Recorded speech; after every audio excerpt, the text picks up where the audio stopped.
नमस्कार, स्वागत है आपका RNI न्यूज दिन भर में। मैं हूं आपके साथ ईशा नेगी। इस बुलेटिन में हम आपको रूबरू कराएंगे उत्तर प्रदेश की तमाम बड़ी खबरों के साथ। शुरुआत करते हैं लखनऊ से, जहां यूपी के सीएम योगी आदित्यनाथ ने आयुष विभाग के तहत नौकरी पाने वाले सफल अभ्यर्थियों को नियुक्ति पत्र सौंपे हैं। आपको बता दें कि लखनऊ में योगी ने लगभग 1065 नए चिकित्सकों को नियुक्ति पत्र दिए। वहीं सीएम योगी ने इस दौरान कहा कि भारत हजारों सालों से औषधि का प्रयोग करता रहा है। भारत ने औषधीय महत्व को पहले ही समझ लिया था। आयुष मिशन भारत की परंपरागत चिकित्सा पद्धति को प्रेरित और प्रोत्साहित करने का अच्छा माध्यम है। कोरोना काल ने हम लोगों को भारत के परंपरागत चिकित्सा विद्या के बारे में सोचने को मजबूर किया। आज चाय कॉफी की जगह काढ़ा की मांग हो रही है। आयुर्वेद में इसका इस्तेमाल हजारों सालों से होता आ रहा है। इसके अलावा इस मौके पर सीएम योगी ने कोरोना वैक्सीन लॉन्च होने पर बधाई भी दी।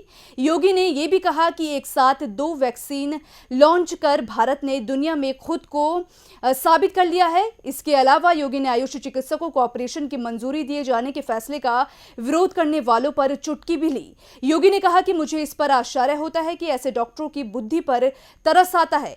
इस धरती का सर्जन आयुर्वेद का ही था। आयुर्वेद ने ही सर्जरी की विद्या को दिया है। परंपरागत चिकित्सा पद्धति से जुड़े लोगों ने कोई भी नया शोध करने की कोशिश नहीं की, इसलिए एलोपैथी की तुलना में वो पिछड़ गए हैं। मैं सबसे पहले आज एक साथ लगभग 1100 चिकित्सकों के चयन की इस प्रक्रिया को पूर्ण होने के अवसर पर उत्तर प्रदेश लोक सेवा आयोग के अपने अधिकारियों को हृदय से धन्यवाद देते हुए आयुष विभाग को इस बात के लिए अभिनंदन करता हूं कि इन्हें एक साथ 1100 चिकित्सक मिले हैं और उन्होंने जिस तत्परता के साथ नियुक्ति पत्र वितरण के साथ इनको नियुक्ति की प्रक्रिया को आगे बढ़ाया है, यह प्रदेश के आयुर्वेद और होम्योपैथी चिकित्सा क्षेत्र में अपने कैरियर को आगे बढ़ाने वाले हमारे इन युवाओं के लिए एक अवसर के रूप में है। मैं इसलिए विभाग को धन्यवाद देते हुए सभी 9 चयनित चिकित्सकों का हृदय से अभिनंदन करता हूं, उन्हें बधाई देता हूं। वहीं वाराणसी में नई शिक्षा नीति के तहत बच्चों को आंगनबाड़ी केंद्रों में शिक्षा देने संबंधी प्रशिक्षण कार्यक्रम का शुभारंभ किया गया। बता दें कि उत्तर प्रदेश के राज्यपाल आनंदीबेन पटेल वाराणसी पहुंची, जहां पर उन्होंने आज से शुरू हुई 3 दिवसीय प्रशिक्षण कार्यक्रम की शुरुआत की। वहीं इस दौरान राज्यपाल ने आंगनबाड़ियों को संबोधित करते हुए देश के भविष्य का आधार आप लोग हैं, क्योंकि काशी शिक्षा की नगरी है और इसी शिक्षा के नगरी से भारत में आई नई शिक्षा नीति की शुरुआत आंगनबाड़ी के हाथों होने जा रही है। 3 दिनों तक चलने वाले इस प्रशिक्षण शिविर में जिले के करीब 350 आंगनबाड़ियों और सुपरवाइजरों को एक साथ प्रशिक्षित किया जाएगा। आपको बता दें कि इस प्रशिक्षण कार्यक्रम के दौरान गैर शैक्षणिक संस्थान विद्या भारती की ओर से आंगनबाड़ियों को बच्चों का विकास कैसे किया जाए और प्रति के नजदीक कैसे ले जाया जाए। आज से आंगनबाड़ी वर्कर्स का जो मेरे आंगनबाड़ी की वर्कर्स हैं, जो सुपरवाइजर्स हैं, CDPOs हैं, उनका विद्या भारती के सहयोग से और माननीय राज्यपाल महोदय के मार्गदर्शन से हम लोगों ने आज एक प्रशिक्षण शिविर जो 3 दिन चलेगा उसका आयोजन किया है कि किस तरीके से जो नई शिक्षा नीति है उसमें जिस तरीके से काम होना है आंगनवाड़ी के स्तर पर, बच्चों को जो जिस तरीके से शिक्षित करना है, उन चीज़ों का पूरा प्रारूप तैयार करके और उसका शिविर आज 3 दिन के लिए हम लोगों ने लगाया है। अब खबर लखनऊ से है, जहां समाजवादी पार्टी के राष्ट्रीय अध्यक्ष अखिलेश यादव ने प्रदेश के सभी व्यापारी नेताओं से मुलाकात की और साथ ही साथ उत्तर प्रदेश में लॉकडाउन के दौरान हुए व्यावसायिक नुकसान पर चर्चा करते हुए प्रदेश की योगी और देश की मोदी सरकार पर निशाना साधा। चुनावी साल शुरू होने के साथ ही आरक्षण बचाओ संघर्ष समिति ने राजनीतिक दलों से मिलकर पदोन्नति में आरक्षण देने की व्यवस्था को लागू करने का अभियान शुरू कर दिया है। वहीं इसी कड़ी में संघर्ष समिति के संयोजक अवधेश वर्मा के नेतृत्व में प्रतिनिधियों ने सपा अध्यक्ष अखिलेश यादव से मिलकर पदोन्नति में आरक्षण बिल को संसद में पास कराने और पिछड़े वर्गों को भी पदोन्नति में आरक्षण देने की व्यवस्था लागू कराने में मदद करने की मांग की है। आपको बता दें कि अखिलेश ने भी आश्वासन दिया है कि सपा की सरकार बनने पर प्रदेश में पदोन्नति में आरक्षण की व्यवस्था लागू करने के साथ ही रिवर्ट किए गए दलित और पिछड़े वर्ग के कर्मियों के दोबारा प्रमोशन दिए जाए। आरक्षण बचाओ संघर्ष समिति ने सभी राजनीतिक दलों के राष्ट्रीय अध्यक्षों से मिलने का कार्यक्रम तैयार किया है। वहीं इस मौके पर अवधेश कुमार वर्मा ने कहा कि सपा सरकार में करीब 2 लाख दलित कार्मिकों को रिवर्ट किया गया था, जिससे दलित कार्मिक सभी अभी तक खुद को अपमानित महसूस कर रहे हैं। उन्होंने सपा अध्यक्ष से इस मुद्दे पर पार्टी का नजरिया स्पष्ट करने का भी अनुरोध किया है। मैंने किसी भी एक्सपर्ट, साइंटिस्ट या इतने रिसर्च करने वालों पे किसी पे सवाल नहीं उठाया और ना समाजवादी पार्टी का कोई सवाल उठा रहा है। ये सरकार की जिम्मेदारी है कि इन चीज़ों में अगर कहीं शक या कोई चर्चा हो रही है, सोशल मीडिया में फ्लडेड है मैसेजेस, वर्ल्ड ओवर जो न्यूज़ आर्टिकल्स निकल रहे, अगर आप चाहें तो मैं प्ले कर सकता हूँ, और डिफरेंट न्यूज़पेपर्स उन पर बहस कर रहे हैं। तमाम लोगों ने अपनी अपनी राय दी है, डिफरेंट पॉलिटिकल पार्टीज ने राय दी है। तो ये जिम्मेदारी सरकार की है और सरकार सामने आए, उन बातों को दूर करे। और हमारा ये मानना है कि सरकार ये बताए कि गरीबों को वैक्सीन कब तक लग जाएगी।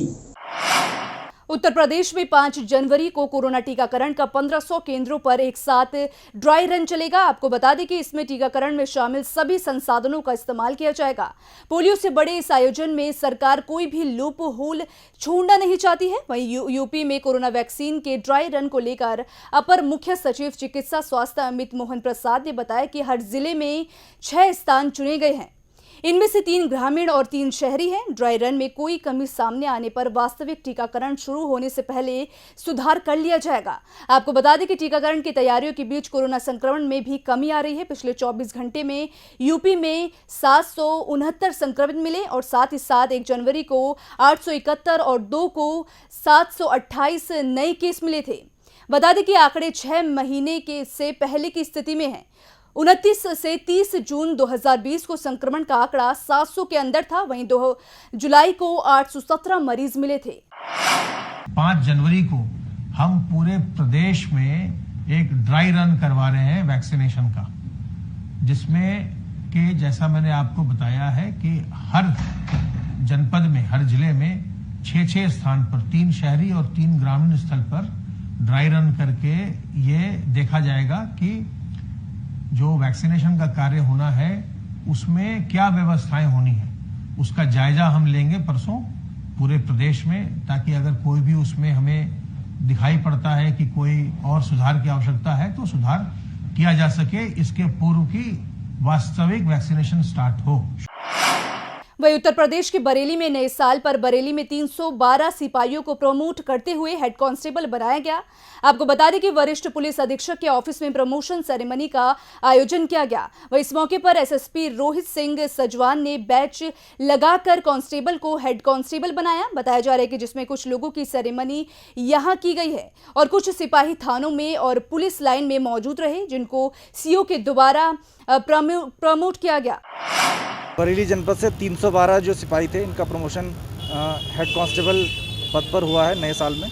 तो उन्हीं का ये सेरेमनी यहाँ पर आयोजित की गई थी और इसमें अभी जो हैं ये जितने पुलिसकर्मी कुछ स्थानों पर हैं और कुछ पुलिस लाइन में हैं, तो अपने अपने स्थानों पर वो अपना जो सेरेमनी वो कर रहे हैं। अब खबर आगरा से है, जहां पिछले 15 दिसंबर को आगरा के इंडियन ओवरसीज बैंक में हुई 57 लाख रुपए की लूट में फरार चल रहे 50,000 के इनामी बदमाश को पुलिस ने मुठभेड़ के बाद गिरफ्तार कर लिया। बताया जा रहा है कि पुलिस और इनामी बदमाश के बीच हुई इस मुठभेड़ में 50,000 के इनामी बदमाश बंटी के पैर में गोली लग गई, जिसके बाद उसे जिला अस्पताल में भर्ती कराया गया। आपको बता दें कि मुठभेड़ के जगह पर एक बैग मिला है, जिसमें करीब 6 लाख की नकदी बरामद हुई है। इसके अलावा मोटरसाइकिल और एक तमंचा भी बरामद किया गया है। जानकारी के लिए आपको बता दें कि पूरा मामला थाना सदर इलाके का है, जहां पर कुछ दिन पहले इंडियन ओवरसीज बैंक में सरेआम 57 लाख कैश लूट कांड की वारदात हुई थी। इस वारदात में पुलिस से 5 बदमाशों को पहले ही जेल की सलाखों के पीछे भेज दिया है। इस वारदात का एक आरोपी बंटी लगातार फरार चल रहा था और पुलिस ने बदमाश बंटी पर 50,000 का इनाम घोषित किया था। पुलिस इस 50,000 के इनामी बदमाश बंटी की तलाश में जुटी हुई थी। एक बैंक में डकैती पड़ी थी, जिसके अनावरण करते हुए जो मुख्य 5 अभियुक्तों को गिरफ्तार कर लिया गया था।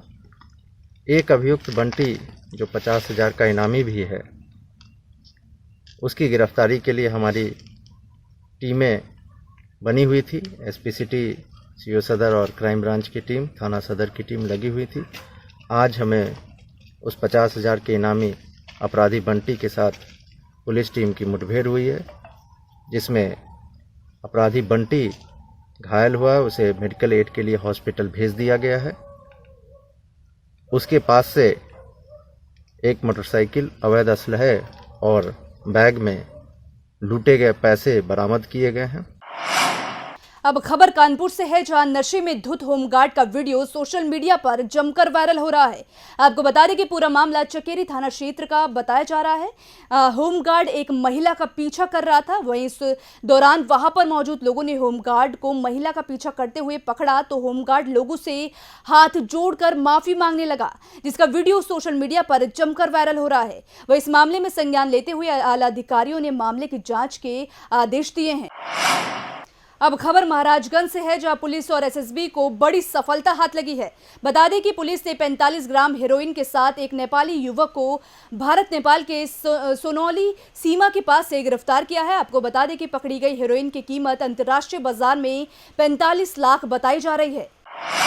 बुलेटिन में मेरे साथ फिलहाल इतना ही। आप बने रहिए RNI न्यूज के साथ।